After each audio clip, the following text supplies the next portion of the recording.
21 సంవత్సరాల నుంచి ఈ సభలో ఉన్నాను. మంత్రిగా పనిచేశాను, ప్రతిపక్షంలో కూడా సభ్యుడిగా పనిచేశాను. నా 21 సంవత్సరాల్లో క్వశ్చన్ మీరు చదివినప్పుడు మంత్రి గారు సీట్లో లేనటువంటి మొదటి సందర్భం ఈరోజు 21 సంవత్సరాల చరిత్రలో చూశారు. కొన్ని సందర్భాల్లో ఏదైనా ప్రత్యేకమైన కారణం వల్ల సభ్యుడు రాకపోతే మంత్రి గారికి ఏదైనా అర్జెంట్ ఉంటే ఇన్ఫార్మ్ చేస్తారు, క్వశ్చన్ పోస్ట్పోన్ చేసి తర్వాత తీసుకుంటారు. బట్ వెన్ స్పీకర్ కాల్స్ తప్పకుండా మినిస్టర్ గారు అక్కడ ఉన్న సందర్భం ఉంది. అయినా సభ గౌరవాన్ని హుందాతనాన్ని దృష్టిలో పెట్టుకొని నేను వదిలేస్తున్నాను.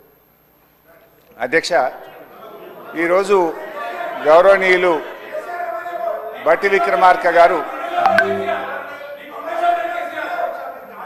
గౌరవనీయులు ఉప ముఖ్యమంత్రి బట్టి విక్రమార్క గారు నేను అడిగిన ప్రశ్నకు వారు సమాధానం ఇచ్చారు. రాష్ట్ర ప్రభుత్వం ఎఫ్ఆర్బిఎం కింద తీసుకున్న అప్పులు 51,277 కోట్లని చెప్పారు.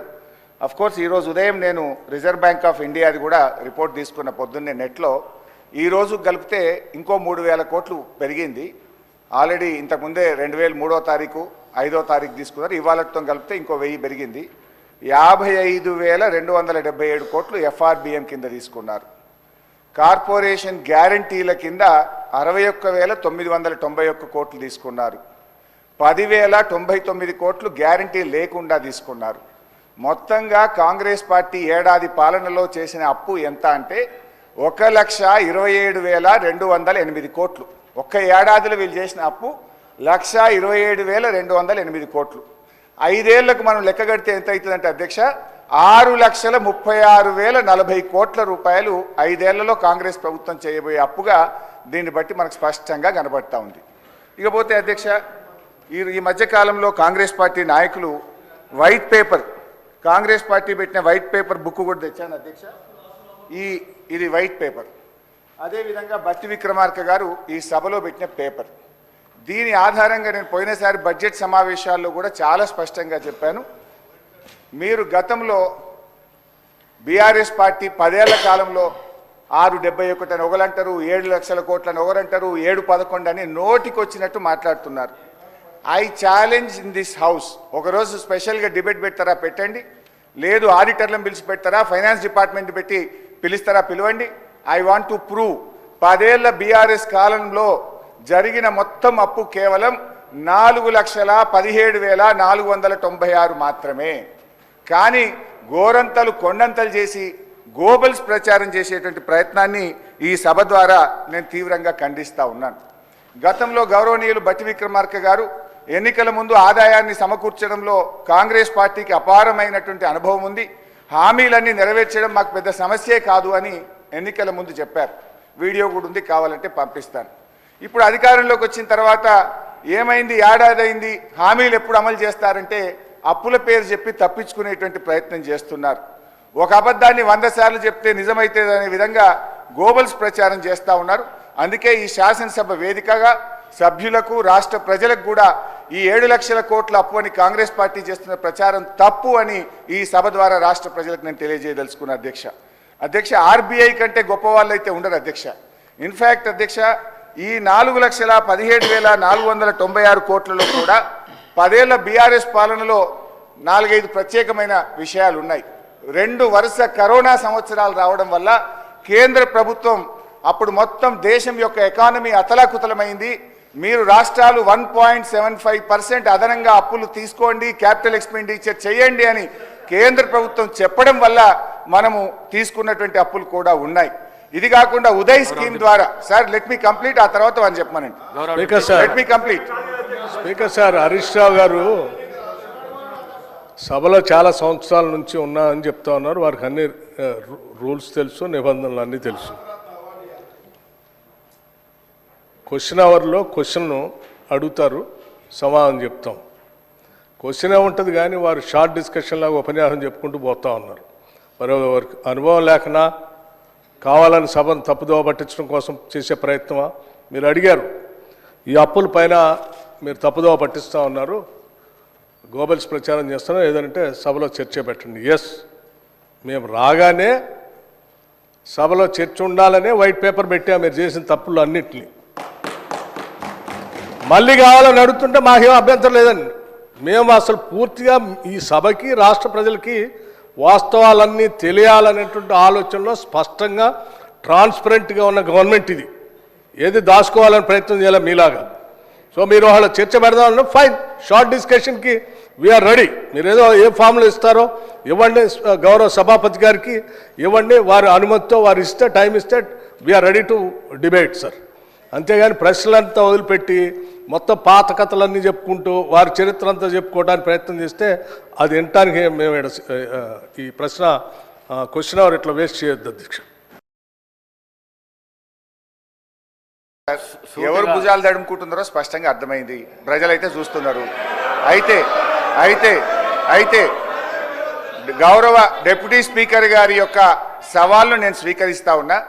ఆల్రెడీ బీఆర్ఎస్ పార్టీ తరఫున మేము ప్రివిలేజ్ మోషన్ ఇచ్చాం. Privilege motion on honourable deputy CM we have given sir. That privilege motion is pending. Sir సభ మళ్ళీ సభను కూడా మళ్ళీ తప్పుదో పట్టిస్తున్నారు అధ్యక్ష. మళ్ళీ తప్పుదో పట్టించిన అంటే లేస్తే సత్యదూరమైన మాటలు మాట్లాడటం తప్ప వాస్తవాలు మాట్లాడితే తల పగిలిపోతారు అని ఏమైనా శాపం ఉందని నా అనుమానం అధ్యక్ష. వీళ్ళకి అస్సలు వాస్తవాలు మాట్లాడరు అధ్యక్ష, అన్ని సత్యదూరాన్ని.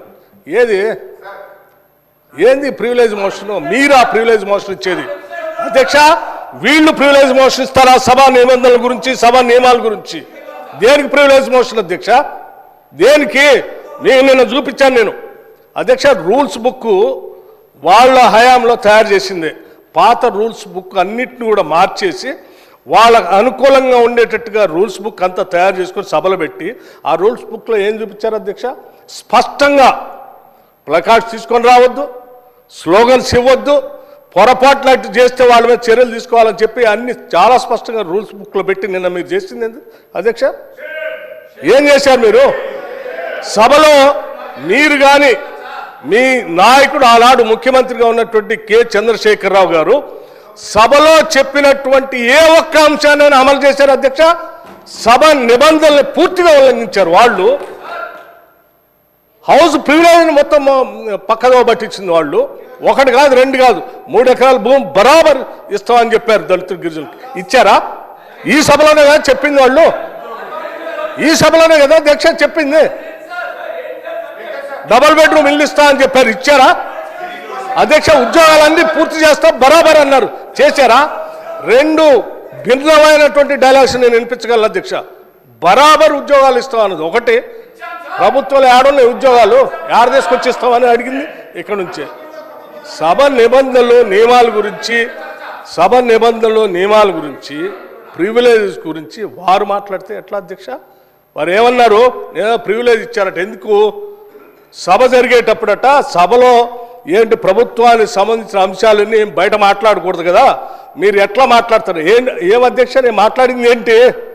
మీరు తప్పుడు సమాచారం ఈ రాష్ట్రానికి అప్పుల పైన ఇస్తా ఉంటే ఆ అప్పులకు సంబంధించి ప్రజలకు తెలియాలని చెప్పి 7,11,000 పైన ఉన్నటువంటి అప్పుల లెక్కలు బరాబరుగా చెప్తూ ఆ అప్పులు తీసే క్రమంలో మీరు చేసిన 66,000 కోట్ల అప్పుల్ని మేము తీర్చామని చెప్తూ అట్లాగే రైతులకు ఇంకో 21,000 కోట్ల రూపాయలు రుణమాఫీ కింద ఆపు ఇచ్చామని అన్నప్పుడు ఒక జర్నలిస్ట్ అడిగాడు, అయ్యా రైతులకు భూమి ఉన్నటువంటి వాళ్ళు అందరికి ఇస్తున్నారు బాగానే ఉంది, మరి అసలు మా భూమి లేని మా నిరుపేద ప్రజల కూలీలకు కూడా మీరు అప్పుడేదో ఇచ్చారు కదా, ఆమె ఇస్తా అన్నారా? 12,000 ఇస్తారంటే ఎస్ అవి కూడా ఇస్తామని అన్నాం. భూమి లేని నిరుపేద కూలీలకి 12,000 కూడా ఇస్తాము, అది ఒక జర్నలిస్ట్ అడిగిన దాని మీద ఇస్తామని చెప్పిన దాన్ని అది ప్రివిలేజ్ మోషన్. నిరుపేద కూలీలకి 12,000 మేము ఇస్తామని చెప్పినట్టు మాటను ఇస్తామంటే మీకు ఏమైనా ఇబ్బందా? కూలీలకి ఇవ్వద్దా? ఏంటి ఈ భూస్వాముల మనస్తత్వం? ఏంటా ఇబ్బంది? ఏం ఇబ్బంది అంటే దానికంటే ప్రివిలేజ్ మోషన్ ఇస్తారట. రైతు కూలీలకి 12,000 ఇస్తారా అని ఒక జర్నలిస్టు అడిగితే ఇస్తామని అన్నాం, అది ప్రివిలేజ్ మోషన్. రైతు కూలీలకు ఇస్తా అంటే ప్రివిలేజ్ మోషన్. ఇది ఎక్కడ ప్రివిలేజ్ మోషన్ అధ్యక్ష? ఇది ఎక్కడ ఉల్లంఘన? ఏ ఉల్లంఘన? రైట్.